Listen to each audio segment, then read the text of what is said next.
वचन को देखेंगे। मेरा वचन के शीर्षक है to have a successful life get God, godly wisdom, godly knowledge and godly understanding. Hallelujah. आपके जीवन में आपको सफलता मिले, आपका भविष्य उज्जवल हो, आपको परमेश्वर की बुद्धि की जरूरत है, परमेश्वर की ज्ञान की जरूरत है, परमेश्वर की समझ की जरूरत है। हालेलुया। चर्च में आज आपको बताना चाहता हूं, परमेश्वर की जो बुद्धि है और परमेश्वर का जो ज्ञान है उसके राज में से आता है। और इस संसार की जो बुद्धि है, ये संसार का जो ज्ञान है, ये संसार का जो अंडरस्टैंडिंग है, ये संसार के राज में से आता है। ये दो राज है, गॉड के किंगडम और वर्ल्डली किंगडम। से जो संसार की बुद्धियां है, संसार की ज्ञान है, ये वर्ल्डली किंगडम में से आती है। और परमेश्वर का बुद्धि है, उसका ज्ञान, उसका समझ है, परमेश्वर के राज्य में से आता है।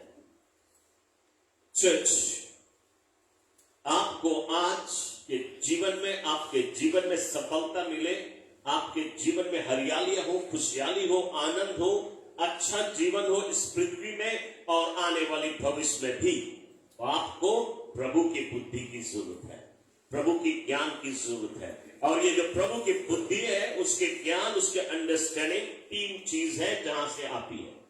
एक, number one, fear of God, परमेश्वर पे भय रखने से। नंबर टू, सीक गॉड, परमेश्वर के ढूंढे हम।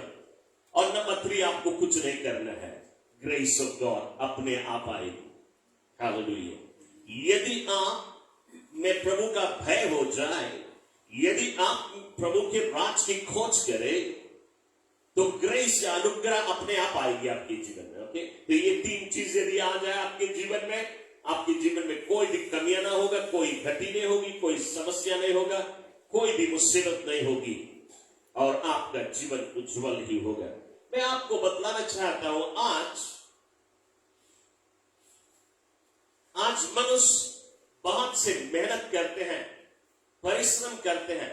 एक बच्चा 5 साल का होता है तो किंडरगार्टन से शुरुआत करता है और तब से लेके 20 साल तक वो बढ़ता ही रहता है, पढ़ता ही रहता है, मेहनत करता है। क्यों?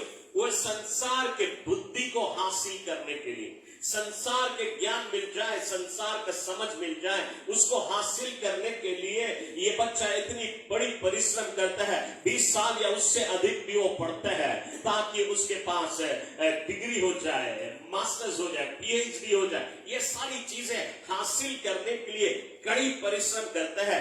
क्यों?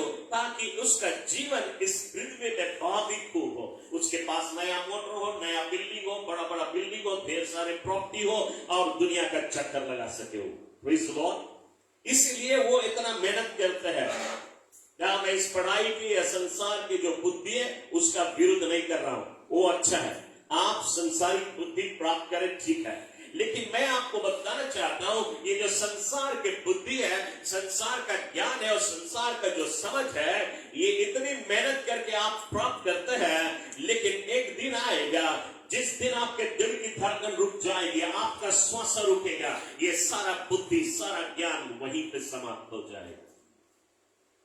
लेकिन यदि आज आप प्रभु के बुद्धि को प्राप्त कर ले, प्रभु का ज्ञान प्राप्त कर ले, प्रभु का समझ आप में आ जाए, ये कभी भी समाप्त होने वाला नहीं है। यदि आपके दिल की धड़कन रुक जाए, लेकिन प्रभु का बुद्धि जो आपने प्राप्त किए है वो कभी नहीं रुकेगा, क्योंकि बाइबल कहती है जो प्रभु में मरता है वो मरता नहीं फिर भी जीता है। Praise the Lord. उसके मतलब दूसरे जीवन में भी ये बुद्धि, ये ज्ञान तुम्हारे साथ में रहेगा। Praise the Lord. इसलिए प्रभु के बुद्धि की आपको बहुत ही जरूरी है। और यदि प्रभु का बुद्धि मिल जाए तो आपके जीवन में हरियाली और खुशहाली छा जाएगी। यदि आज आप चाहे एक को क्लास भी नहीं पढ़े, यदि कुछ भी नहीं पढ़ा हो, अनपढ़ हो, गंवार हो, कुछ भी हो, यदि आपके पास संसारिक ज्ञान कुछ भी नहीं है, लेकिन यदि आप में प्रभु का ज्ञान आ जाए, प्रभु का बुद्धि आ जाए, परमेश्वर तुम्हें एक ऐसे ऊंचे स्थान में ले जाएगा, ऐसे ऊंचे स्थान में ले जाएगा जो तुम कभी सोच नहीं सकता, तुम्हारी समझ कभी सोच नहीं सकती, तुम कभी उसका विचार नहीं कर सकता।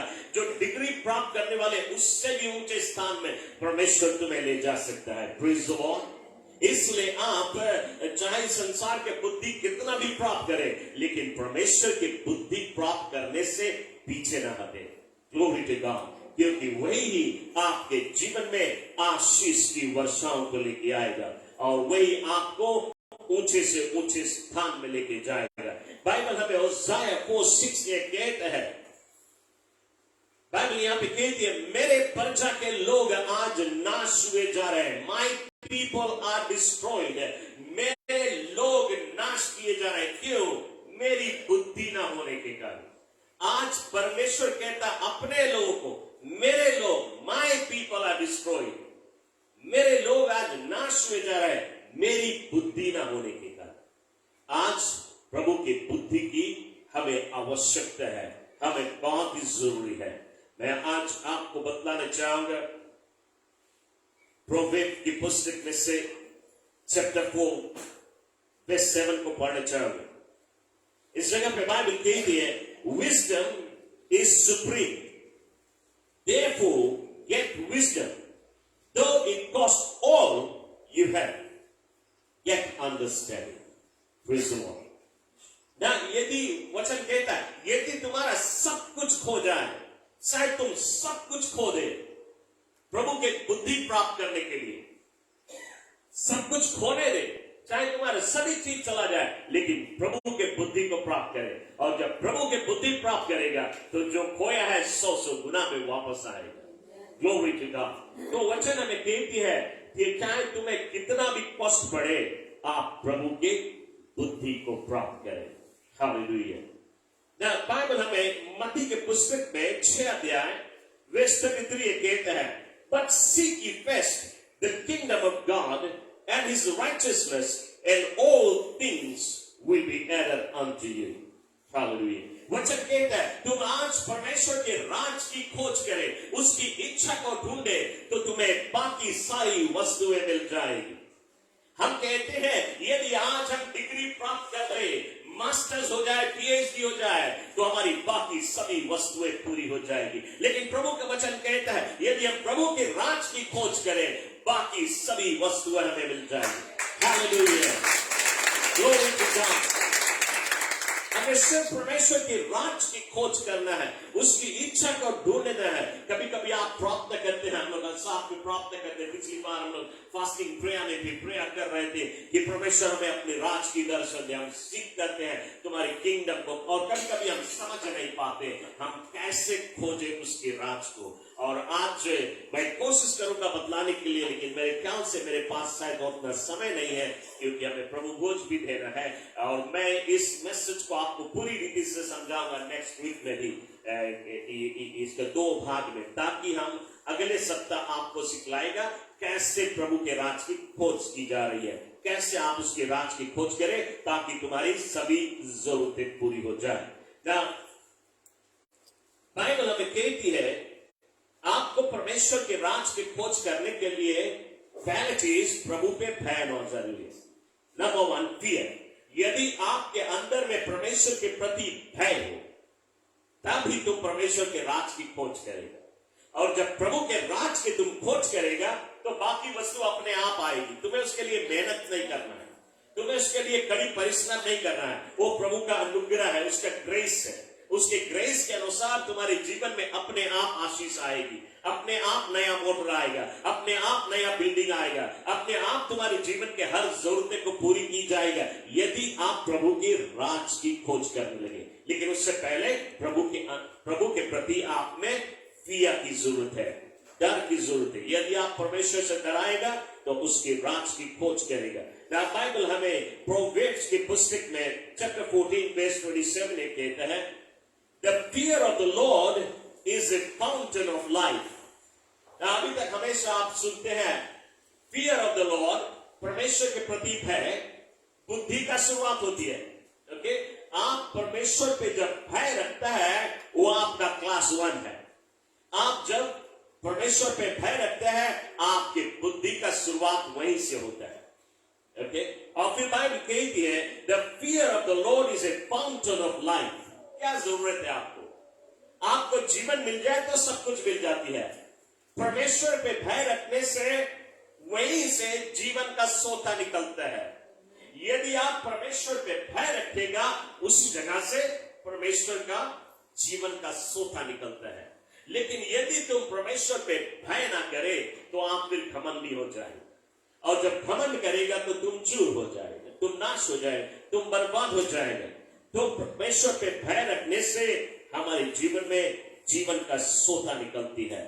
और ये जो प्रभु का बुद्धि है, ये प्रभु का जो ज्ञान है, इसकी जो अंडरस्टैंडिंग है, ये किसी जगह पे छिपा हुआ है। कहां पे छिपा हुआ है? कहां ये छिपा हुआ है कि हम उसको ढूंढ के निकाले? आइए हम देखें बाइबल में। बाइबल में कॉलोस्य के पुस्तक में चैप्टर 2 वर्स 3 कहता है, namely Christ in whom are hidden all the treasures of wisdom and knowledge. Praise the Lord. Hallelujah. बुद्धि और ज्ञान और खजाना, असली खजाना यीशु के अंदर में ही छिपा हुआ है। ओके, असली खजाना जो है और परमेश्वर का बुद्धि और उसका ज्ञान वो यीशु में छिपा हुआ है। तो हमें यीशु के अंदर में ढूंढना है। ये विजडम, ये नॉलेज, ये अंडरस्टैंडिंग हमें यीशु में ही मिलेगा।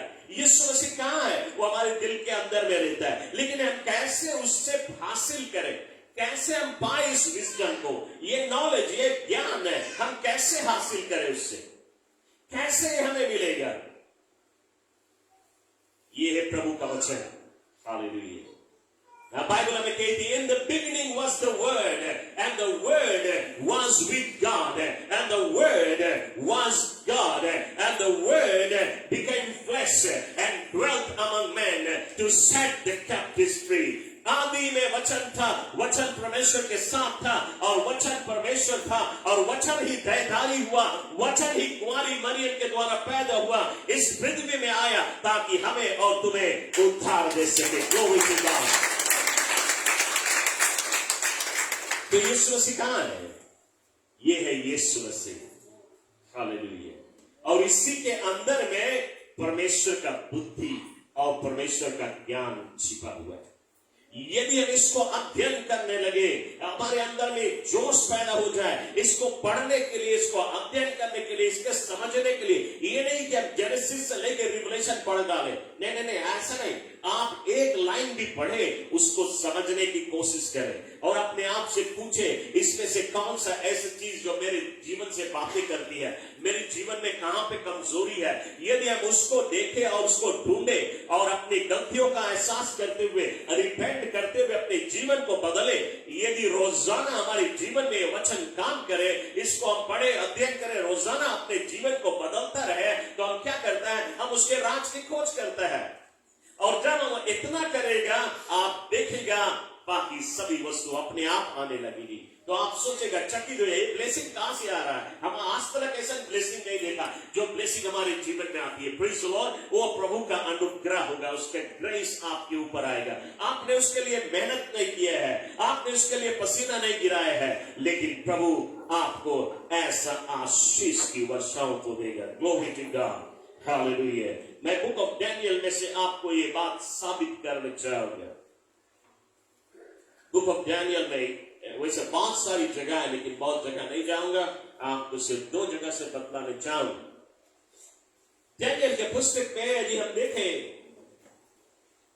चैप्टर 2 में कि बेबीलोन के राजा किंग नबूकदनेस्सर अपने दिनों में सबसे खतरनाक राजा था और सबसे धनवान राजा था। एक दिन वो अपने सिपाहियों को लेके गया और वो ले गए इजराइल के ऊपर वार किए और इजराइलियों को बंदी बना लिया और उनको बेबीलोन लेके आ गया अपने देश, ताकि उनको नौकर बना ले और उनसे कड़ी परिश्रम कराए, उनको स्लेव बना लिया। उनका कोई तलब नहीं, बिना तलब के वे काम कर रहे हैं। तो बेबीलोन के राजा इजराइलियों को अपना नौकर बना लिया। इजराइलिटीज मेहनत करते हैं और बेबीलोन के लोग राज करते हैं। लेकिन इनके बीच में एक व्यक्ति जो करने वाला, जो प्रार्थना करने वाला, जो परमेश्वर पे भय रखने वाला डैनियल भी उन स्लेव के बीच में एक स्लेव है ना। ये तो प्रभु का राज की खोज कर रहा है, ये प्रभु पे भय रखता है, क्यों आज वो स्लेव है? ऐसा हो नहीं सकता, क्योंकि ये वचन के विरुद्ध में हो जाए। लेकिन अब वो स्लेव है, लेकिन जब वो स्लेव में रहा, फिर भी वो प्रभु की आराधना करता है, उसकी स्तुति करता है, उसकी प्रार्थना करता है। कोई चीज स्लेवरी उसको रोक नहीं सकता, वो प्रभु से पीछे हटने वाला नहीं। और तब परमेश्वर ने अद्भुत कार्य किया। बाइबल कहती है कि बेबीलोन के राजा किंग नबूकदनेस्सर जब वो सो रहा था, परमेश्वर ने उसको एक गंभीर सपना दिखाया, और उसने ये सपना देखा। और जब ये डरावनी सपना को देखा और वो चौंक के उठा, और उसके अंदर में घबराहट छा गई, और उसी सपना उसके दिमाग में बार बार लौट के आता है। और इसी घबराहट में उसने अपने राज में घोषित किया कि जितने भी दंत मंत मारने वाले लोग हैं, सभी को बुलाया गया, सभी वाइज मैन को बुलाया गया, जो बुद्धिमान लोग हैं, समझदार लोग हैं, ओझाओं लोग को बुलाए गए। सभी को बुला के राजा के आगे खड़ा किए गया, और राजा उनसे कहता है, मैंने कल रात एक सपना देखा, और मैं चाहता हूं कि तुम्हारे सपना को बताए और उसके मतलब समझाए। तो ये लोग कहते हैं, राजा तुम अपना सपना बताओ, हम उसके मतलब समझाएंगे। राजा ने कहा, नहीं, हम अपना सपना नहीं बताएगा, तुम बताओ हमने क्या देखा और उसके अर्थ को समझाओ। और यदि नहीं बता सका, एक बचेगा नहीं, सभी को हम मेला कर देगा। बड़ा गंभीर मुसीबत में फंस गए। वे बार बार चिरोर कर रहे हैं, राजा दुनिया में एक भी व्यक्ति नहीं है, दुनिया में कोई ऐसा व्यक्ति नहीं जो तुम्हारा सपना बता सके और फिर उसका अर्थ समझा सके, लेकिन यदि तुम सपना बता दो तो हम अर्थ बदला देंगे। राजा ने एक आदमी को आज्ञा दिया, तैयारी कर दे इनको मेला करने के लिए। और वो आदमी तैयारी करने लगे। उतने में वो आदमी जो तैयारी कर रहा था उन लोगों को मारने के लिए, उन्हीं के पास संदेश पहुंचा कि एक और आदमी है जिसका नाम है डैनियल, जो स्लेव है, इजराइल से आया हुआ स्लेव है। वो व्यक्ति सपना के अर्थ को बता सकता है। और ये आदमी गया, डैनियल को लेके आया स्लेवरी में से, और उसको स्लेवरी में से लाके राजा के पैलेस में खड़ा किया, राजा के साथ। और यह आदमी कहता है, राजा मैंने एक आदमी को पाया हूं जिसके अंदर में प्रभु की आत्मा है और तुम्हारे सपना के अर्थ को बदला सकता है।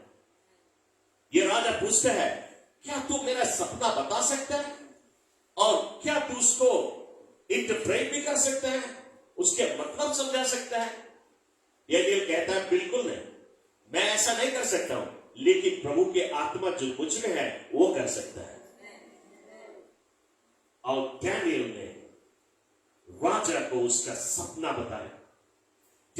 डैनियल ने कहा, जब तुम गहरे नींद में सो रहा था, अचानक से तुमने सपना में एक मूर्त देखा, एक बहुत बड़ा मूर्त है जिसका सर सोने का था, सोने के बना हुआ है, और उसका चेस्ट सिल्वर का था, और उसके शरीर में ब्रॉन्ज था, मिट्टी का था, क्ले का था।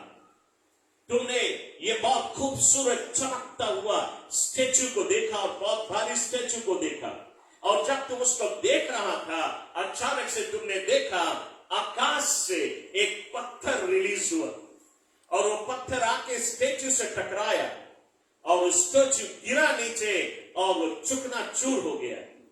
और इतना चूकना-चूर हुआ कि गर्दा के समान हो गया। और तब एक पवन आया, एक हवा का झोंका आया, और उसे उड़ा ले गया, और उसके एक भी चीज नहीं बचा। और ये जो पत्थर आकाश से आया था, ये पत्थर इतना बड़ा हो गया कि पूरा दुनिया में समा गया। तुमने यही सपना देखा। और फिर डैनियल ने उसके सपना का मतलब बतलाया। इसके सपना का क्या मतलब है, हम उसके डिटेल में नहीं जाएगा, क्या मतलब है। हालेलुया। किसी दिन और हम आपको इस कहानी को बतलाए, क्योंकि ये लास्ट डेज से मतलब रखती है। तो डैनियल ने इस सपना का अर्थ उसको बतलाया, और जब राजा ने सुना कि उसके सपना को उसने बतलाया, कि उसका अर्थ को बतलाया, राजा क्या किया वो मैं आपके लिए पढ़ना चाहूं। डैनियल चैप्टर 2 वर्स 46 वचन कहता है, king bowed down before Daniel. Now, राजा डैनियल के आगे अपना सर झुकाता। आपको मालूम है राजा किसी के आगे सर नहीं झुकाता, बल्कि पूरा दुनिया राजा के आगे झुकती। लेकिन इस जगह पे राजा परमेश्वर के सेवक के आगे अपना सर झुकाता। कौन है वो? जो प्रभु की बुद्धि की तलाश कर रहा है, जो प्रभु के ज्ञान की तलाश कर रहा है, जो परमेश्वर से भय रखता है, जो परमेश्वर के राज की खोज करता है, उसके आगे राजा भी झुकते हैं। हालेलुया। ना वचन कहता है ये राजा सिर्फ झुका ही नहीं डैनियल के आगे, वो पूरा फ्लैट गिर पड़ा उसके पैर के आगे। और क्या कर रहा है? वचन कहता है, King bowed down before Daniel and honored him. उसका आदर और सम्मान किया। Honored him with many gifts. बहुत सारा तोहफा दिया उसको, और राजा के हाथ के जो तोहफा होता है तो मिलियंस एंड मिलियंस डॉलर्स की समान होती है। तो कईयों मिलियन के डॉलर का उसने उसको तोहफा दिया। और क्या किया? बाइबल कहती है डैनियल को, राजा ने डैनियल को सारे बेबीलोन देश के ऊपर उसको रूलर बना दिया। डैनियल को he made him a ruler of entire Babylon. पूरे बेबीलोन के राज के ऊपर उसको रूलर बना दिया गया। क्या डैनियल ने कोई डिग्री किया था? क्या डैनियल ने कोई मास्टर्स या पीएचडी किया था? बिल्कुल नहीं। वो नौजवान उसको गिरफ्तार करके लगाया गया, स्लेव बना दिया। वो स्लेव है। स्लेव में से परमेश्वर ने उससे उठा के इतना ऊंचा स्थान में दिया, इतना ऊंचा स्थान कि पूरे बेबीलोन के ऊपर राज कर रहा है। कैसे हुआ? उसने कोई मेहनत नहीं किया, प्रभु की अनुग्रह आई उसके ऊपर, गॉड की ग्रेस आई उसके ऊपर। क्यों ना प्रभु के लिए ताली बजाइए। तो चर्च में आपको बताना चाहता हूं, यदि हम और तुम आज परमेश्वर के राज की खोज करने लगे, उस पर भय रखने लगे, तो हम उसके राज की खोज करेंगे। और जब हम और तुम उसके राज की खोज करेगा, बाकी सारी वस्तुएं आ जाएगी, बाकी सारी ब्लेसिंग हमारे जीवन में आ जाएगी। जो हमारी जरूरतें हैं, जरूरतों से भी अधिक आएगी, जो हम कभी सोच नहीं सकते, क्योंकि हमारा परमेश्वर is a God of exceeding and abundant. He does things exceedingly and abundantly above all that our mind can think of. हमारी समझ से बाहर के काम करने वाला ईश्वर है। यदि हम बुक ऑफ जेनेसिस में देखें, जेनेसिस की पुस्तक में, बुक ऑफ जेनेसिस चैप्टर 41, इस जगह पे हमें जोसेफ की कहानी मिलती है। यदि हम जोसेफ को देखें, वो भी एक नौजवान बच्चा था, जबकि उसके भाइयों ने उसे गड्ढा में ढकेल दिए मरने के लिए कि वहीं पे वो मर जाए। उसके भाइयों ने उसे गड्ढा में ढकेला, लेकिन फिर उन्होंने देखा एक स्टाइलिश आदमी आ रहा है, और वे उसे गड्ढा में फेंके, फिर गड्ढा में से निकाले और इस्माइलिस को बेच दिए ताकि उनको कुछ पैसा मिल जाए। ये आदमी ने उसको अपना नौकर बना के ले गया और वो ले जाके उसको इजिप्टियन के हाथ में बेच दिया। अब उसको लोग लेन देन कर रहे हैं, उसको बेच रहे हैं। ये इजिप्टियन आदमी उसको खरीद के ले गया और अपने घर में उसको नौकर बना लिया। तो जोसेफ क्या कर रहा है? जोसेफ इजिप्टियन आदमी के घर में, पोटीफर के घर में वो झाड़ू मार रहा है, वो मॉप कर रहा है, उसके लिए भोजन पका रहा है, सारे घर का काम कर रहा है, कोई तलब नहीं है, बिना तलब के। लेकिन ये जोसेफ परमेश्वर की राज की खोज कर रहा है, वो प्रभु की इच्छा को ढूंढ रहा है, वो प्रार्थना में समय निकालता है, गॉड के प्रेजेंस में रहता है, उसके उपस्थिति में रहता है। लेकिन उसके जीवन में ये सारी समस्या आने के बाद में भी वो प्रभु की आराधना से पीछे नहीं हटा। झूठे के पोटीफर के पत्नी ने उसको अपजस लगाया और उसको जेल में डाल दिए। अब वो जेल में है। जोसेफ गड्ढे में से इस्माइलिस के हाथ में, उसके हाथ में से इजिप्टियन के हाथ में, फिर वो नौकर एक दास बन गया, एक सर्वेंट बन गया, स्लेव बन गया, फिर उसके बाद में वो जेल चला गया। लेकिन जेल में क्या करते हैं, इस कहानी को पढ़े, जो सब जेल में प्रचार कर रहा है। Praise the Lord। वो क्योंकि अभी वो परमेश्वर के राज की खोज कर रहा है, इसलिए जेल उसे रोक ना सकता। परमेश्वर ने एक बटला को भेजा और उसने जेल के दरवाजा को खोला और जोसेफ को बाहर निकाला और राजा फेरो के आगे खड़ा किया। वो राजा फेरो के आगे जब खड़ा किया और राजा फेरो ने भी उससे कहा, मेरे सपना का अर्थ बतला। और जोसेफ ने राजा फेरो का सपना का अर्थ बतलाया और जब उसको अर्थ बतलाया गया तो फेरो ने क्या किया, उसने जोसेफ को इजिप्ट का प्राइम मिनिस्टर बना दिया। क्या जोसेफ ने इलेक्शन लड़ा था? क्या किसी ने उसको वोट दिया था? क्या उसके पास देश चलाने के लिए बुद्धि और ज्ञान था? क्या वो पढ़ा लिखा था? बिल्कुल नहीं, बिल्कुल वो पढ़ा लिखा नहीं है। लेकिन इसलिए कि वो परमेश्वर के राज की खोज कर रहा है, उसकी इच्छा ढूंढ रहा है, उसकी बुद्धि, उसका ज्ञान, और वो इतना खूबी से इजिप्ट के ऊपर प्राइम मिनिस्टर के पदवी को संभाला जैसा किसी नहीं संभाला। क्योंकि वचन कही कि पूरा दुनिया में अकाल पड़ा, दुनिया के लोग भूखे मर रहे हैं, लेकिन इजिप्ट में भोजन है सिर्फ जोसेफ के कारण। इजिप्ट के सभी लोग के पास भोजन है और यहां तक कि पूरा दुनिया के लोग को उन्होंने भोजन दिया भूखमरी के समय में। Praise the Lord, hallelujah. कौन ऐसा कर सकता है? ये सिर्फ परमेश्वर की बुद्धि और ज्ञान। यदि प्रभु का बुद्धि हमारे में आ जाए, प्रभु का ज्ञान हमारे में आ जाए, तो हमारे जीवन उज्जवल होगा, हमारे भविष्य उज्जवल होगा, हमारे जीवन में हरियाली और खुशहाली सर्वदा बनी रहेगी।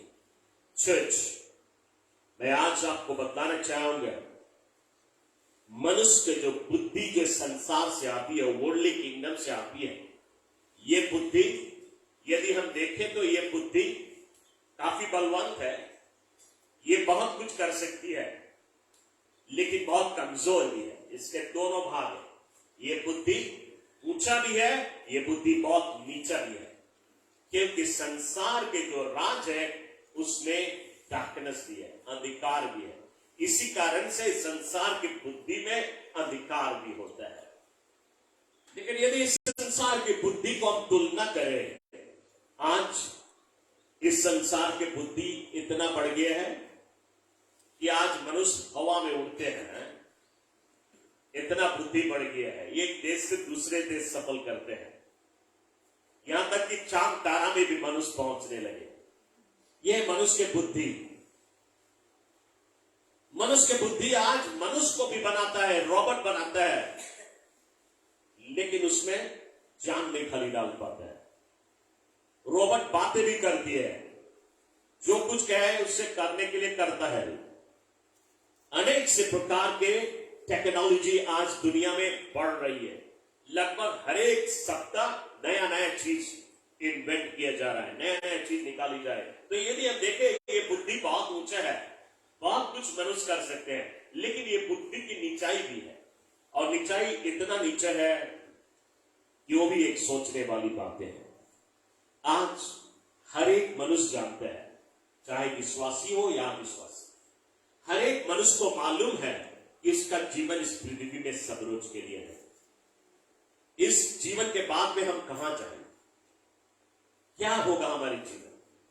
तो सभी लोग आज मुक्ति खोज रहे हैं कि सभी को मुक्ति मिल जाए, सभी को जीवन मिल जाए, सभी के गुनाह की माफी मिल जाए और स्वर्ग में जगह मिल जाए। सभी लोग मुक्ति खोजते हैं, चाहे किसी भी जाति के क्यों ना हो, हर एक जाति जाति के लोग मुक्ति खोजते हैं। तो आज हम देखते हैं, यह है मनुष्य का बुद्धि। किसी आदमी ने एक दिन कहा कि यदि हम गंगा जमुना में डुबकी मार ले तो हमारे पाप धुल जाएगा, हमें मुक्ति मिल जाएगा ना। ये एक आदमी था, एक ही आदमी ने अपना ये विचार किया और उसने डुबकी मारा। जानते हो, गंगा जमुना दुनिया का सबसे मैला नदी है, और उस मैला नदी में डुबकी मार के निकला। उसने कहा, मेरा पाप धुल गया, अब मैं स्वर्ग जा रहा हूं। और जितने लोगों ने सुना वे सब डुबकी मारने लगे। इसी प्रकार से आज भी मिलियंस और मिलियंस ऑफ लोग हैं उस मैले नदी में डुबकी मारते हैं, ये सोचते उनका पाप धुल जाएगा, अब उनको जन्नत मिल जाएगा। मैं आज आपको बताना चाहता हूं, ये मैला नदी का पानी आपके शायद शरीर के कुछ भाग धो दे, लेकिन तुम्हारे पाप नहीं धो सकता। चाहे सफेद नदी भी हो, तुम्हारे पाप नहीं धो सकते हैं। तो आज कोई दुनिया में कोई डिटर्जेंट हो, आपके पाप नहीं धो सकता है। आज डिटोल भी आपके पाप नहीं धो सकते हैं। आपके पाप धोने वाला सिर्फ यीशु के लहू ही है। हालेलुया। क्यों यीशु के लहू? क्यों यीशु के लहू खाली सके धोए? क्योंकि तुम्हारा पाप कहां रहे, कहां पे रहे तुम्हारा पाप? हर एक मनुष्य के जीवन का पाप उनके खून में ही रहे। ओके, पाप वास करता है मनुष्य के खून में। इसलिए आपने सुना होगा, लोग कहते हैं बप्पा चोर रहा, बेटा भी चोर है। ऐसा कहते क्यों नहीं? क्योंकि बाप का खून है बेटे। तो जो बाप जो पाप करता रहा, बेटा करता है, फिर उसके बाद में बेटा के बेटा वही पाप करेगा, क्योंकि ये खून से ही होता है।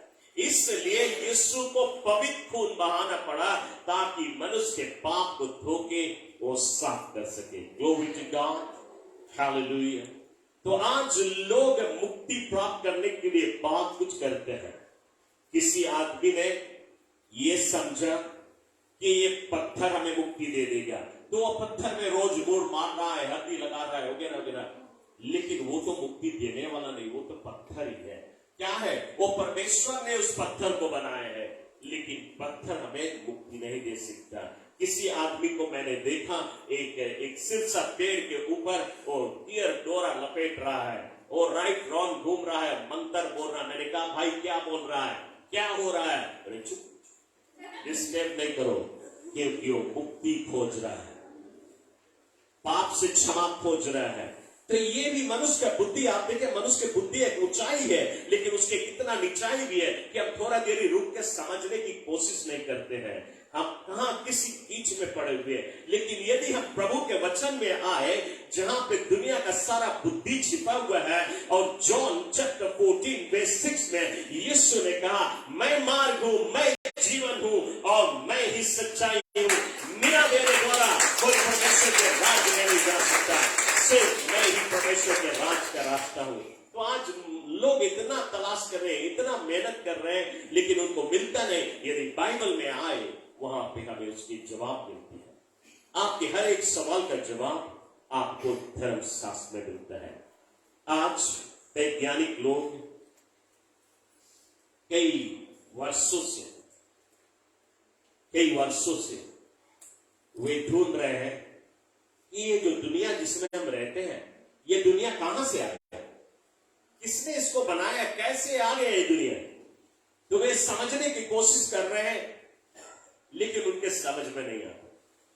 बल्कि यदि वे इस धर्मशास्त्र के पहले दूसरे पेज में ही आए, बुक ऑफ जेनेसिस चैप्टर 1 और 2 में बाइबल कहती थी कि परमेश्वर ने इस दुनिया को कैसे रचा।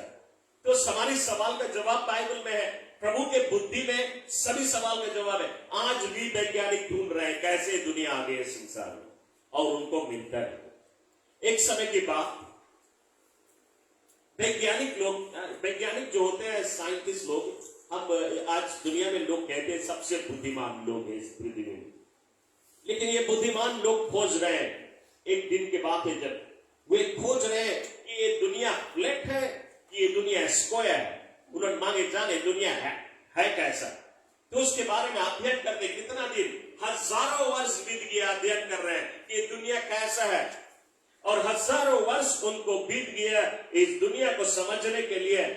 लेकिन कोलंबस ने 15वीं सेंचुरी में जाके ये घोषित किया, मैंने कि ये वैज्ञानिक पता लगाइए, और उन्होंने घोषित किया कि ये दुनिया गोला है।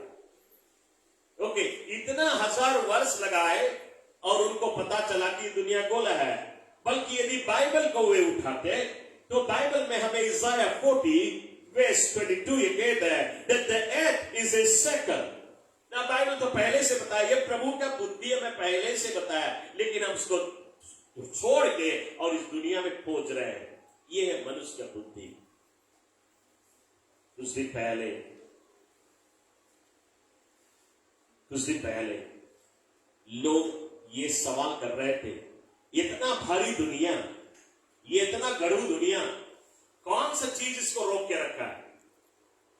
कौन सा ऐसा फाउंडेशन है जिसके ऊपर ये दुनिया रखा हुआ है?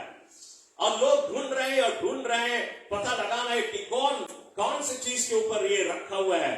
और फिर 16th सेंचुरी में से आइजैक न्यूटन ने ये घोषित किया कि ये दुनिया हवा में रखा हुआ है। बड़ी मेहनत के द्वारा से आइजैक न्यूटन ने यह पता लगा दिया। लेकिन यदि वो बाइबल में आता तो बाइबल में हमें जॉब चैप्टर 26 वर्स 7 ये कहता है, the earth is suspended in a space। ना बाइबल हमें प्रभु का बुद्धि में पहले से बतलाती है कि ये दुनिया हवा में रुका हुआ है। लेकिन आज हम सांसारिक बुद्धि के ऊपर निर्भर है। सभी सवालों का जवाब हमें धर्मशास्त्र में ही मिलता है। आज भी वैज्ञानिक ये कहते हैं, लोग कहते हैं मनुष्य कहां से आए, ये मनुष्य कहां से आया? और आज लोग कहते हैं हम बंदर में से निकल के आए। कैसे लगेगा आपको? हम कहे तुम्हारा बप्पा दादा बंदर रहा है, बंदर में से निकल के आए। Glory to God, Hallelujah। Genesis chapter 2 में चले जाए, बाइबल कहती है परमेश्वर ने एक दिन मिट्टी उठाया और मिट्टी को साना, और मिट्टी को सानते हुए उसने एक आदमी को बनाया, और उस आदमी एक मरा लोथ के तरह ही पड़ा था जब तक कि परमेश्वर ने उसमें फूका नहीं। और जब परमेश्वर ने फूका वो एक जीवित प्राणी हुआ। Hallelujah, glory to God. तो आज आपको जानने कुछ भी सवाल है, कैसा भी सवाल है, सब कुछ प्रभु के बुद्धि में ही मिलती है। आपको प्रभु के बुद्धि में ही जाना है। आज मैंने सुना अभी हाल ही में, मेरे ख्याल से कोई न्यूज में 2 जन बात कर रहे हैं, और उसमें से एक व्यक्ति कहता है कि दुनिया में इतनी बड़ी बड़ी पाप हो रही है, ऐसा पाप हो रहा है जो हमने कभी सोचा नहीं, जो हमारे कान कभी सुना नहीं, आज हम सुन रहे हैं और आज हमारी आंख देख रही है। ये दुनिया इतना बुरी हो जा रही है, और दुनिया में जो करप्शन है, हमारे भी देश में कितना भारी करप्शन, दुनिया भर में करप्शन, ये ऐसा कभी नहीं था। और ये दोनों बात कर रहे हैं, दुनिया कहां जा रही है, आगे चंद वर्षों में क्या होगा इस दुनिया में, वे उनको मालूम नहीं चंद वर्षों में क्या होने वाला है, ये दुनिया कहां जा रही है, क्या होगा। लेकिन आप बाइबल के आखिरी बुक में आए, बुक ऑफ रिवलेशन में आपको साफ बतला रही है हम कहां जा रहे हैं और क्या होने वाला है। Praise the Lord. तो बाइबल में मनुष्य के जीवन की सारी कथाएं लिखी हुई है, और मनुष्य के जीवन के हर एक सवालों का जवाब लिखा हुआ है। लेकिन आज हम और तुम परमेश्वर की बुद्धि की तलाश नहीं कर रहे हैं। किसी व्यक्ति ने मुझसे कहा, पास्टर तुम प्रचार करते हैं कि परमेश्वर ने आदम को बनाया, एक आदमी को बनाया, और उसी आदमी के द्वारा पूरा दुनिया भर गया। तो आदमी हमसे सवाल करता है कि जब एक आदमी के द्वारा पूरा दुनिया भर गया तो इतने सारे जाति कहां से आए? के जाति चाहिए ना रहेंगे, ये मंदराजी कहां से आएंगे, हिंदुस्तानी कहां से, कैविटी कहां से, रकम जात कहां से हुई है? फिर एक के तो भाषा होता, आदम का जो भाषा वही हम सबका भाषा होता। तो आज इतने सारे भाषा कहां आ गए? मैंने कहा सीधे ही प्रभु के बुद्धि में जाए और देखे तो बाइबल हमें बुक ऑफ जेनेसिस चैप्टर 11 में कह दिया है कि परमेश्वर ने मनुष्य से कहा था कि तुम पूरा पृथ्वी को भर दे और पूरा दुनिया भर में फैल जाए। लेकिन मनुष्य ने क्या किया? मनुष्य कहा नहीं, हम पूरा दुनिया में नहीं फैलेंगे, हम सब एक साथ में रहेंगे। उनमें बड़ा यूनिटी था, एकताई में थे। तो जैसे लोग बढ़ते गए, पॉपुलेशन बढ़ता गया, वे एक घर के ऊपर दूसरा घर, दूसरा घर के ऊपर तीसरा घर, इतना ऊंचा कि बादल तलक में चले गए। परमेश्वर कहता है एक रोज ये स्वर्ग पहुंच जाएंगे, ये मेरी आज्ञा को नहीं पालन कर रहे। तो आइए हम इसके बीच में, इनके बीच में हम इनको जुबान बदल दें ना। ये सारी सवाल का जवाब है। और परमेश्वर ने उनके जुबान को बदल दिया। वे यूनिटी में काम कर रहे हैं, इसलिए यूनिटी में हम कुछ भी हासिल कर सकते हैं। वे यूनिटी में काम कर रहे थे, एकताई में काम कर रहे हैं, लेकिन प्रभु की इच्छा से बाहर है। प्रभु की इच्छा की पूरा दुनिया बना है तुम्हारे लिए, दुनिया भर में फैलो। तो वे प्रभु के बात नहीं सुने, परमेश्वर ने उनको दूसरा लैंग्वेज दे दिया, सभी को अलग अलग दे दिया। तो ये जो घर बना रहा है, ये कहता है भैया हामा उठाओ, बोले नदाबा क्या बोल रहा है, वो मंदराजी में बोल रहा है, वो अंग्रेजी में बोल रहा है, वो चाइना में बोल रहा है, तो एक दूसरे में कंफ्यूजन हो गया। तो अब जितना चाइना वो भी चाइना भाषा बोले, सब बगल निकल गए, सब चले गए चाइना। हिंदुस्तानी लोग हिंदी बोले, सब चले गए हिंदुस्तान। मद्रासी चले गए अपने जगह, सब जाति जाति के लोग जगह जगह पल गए। तो बाइबल में हर एक सवाल का जवाब है। ये परमेश्वर का बुद्धि है, कोई ऐसा चीज नहीं कि आपको नहीं मिलेगा, सब कुछ इसमें मिलती है। Hallelujah, glory to God. मैं आज आपको बताना चाहूंगा, टाइम बहुत जो है सोचता हम यही पे बंद कर दिया, बिकॉज हमें प्रभु भोज भी लेना है। हमें दूसरा भाग है इसके, तो दूसरे भाग हम आपको अगले हफ्ता बतलाएंगे, और अगले हफ्ता हम आपको बतलाएंगे कि कैसे क्या परमेश्वर की राज की कैसे खोज करें, और कैसे उस पर प्रभु पे भय रखे, और क्या हासिल कर सकते हैं, कैसे ब्लेसिंग आपके जीवन में आएगी। तो मैं आपको और भी गहराई में ले जाऊंगा अगले सप्ताह। इस समय हमसे प्राप्त करें। Thank you master, we give you glory father, we give you praise Jesus, we give you praise. ऐ स्वर्गीय शक्ति महान मेरे अब्बा पिता परमेश्वर, हम सब आज सुबह एक बार फिर प्रभु तेरे चरणों में आए हैं, तेरे नाम की आराधना स्तुति करते हैं। तेरा मैं शुक्रिया अदा करता हूं कि तूने मुझे जो वचन दिया, मैंने आज तेरे बच्चों के बीच में बांट दिया। मेरी यही दुआ है प्रभु, ये वचन आज सुनने वाले लोगों की हृदय में जा बसे, और आज लोग इस वचन के ऊपर गौर करें, ताकि आज भरपूर कोशिश करें तेरे राज की खोज करने के लिए। तेरे प्रति भय सभी में आ जाए, ताकि सब तेरी बुद्धि की तलाश करें, तुझे तलाश करें, ताकि सभी के जीवन में हरियाली और खुशहाली हो, और तेरा अनुग्रह बढ़ता जाए। पिताजी मैं धन्यवाद देते हुए कलेशा में हर एक के जीवन तेरे हाथ में अर्पण करता हूं, यीशु क्रिस्त के नाम से। आमेन, आमेन, आमेन।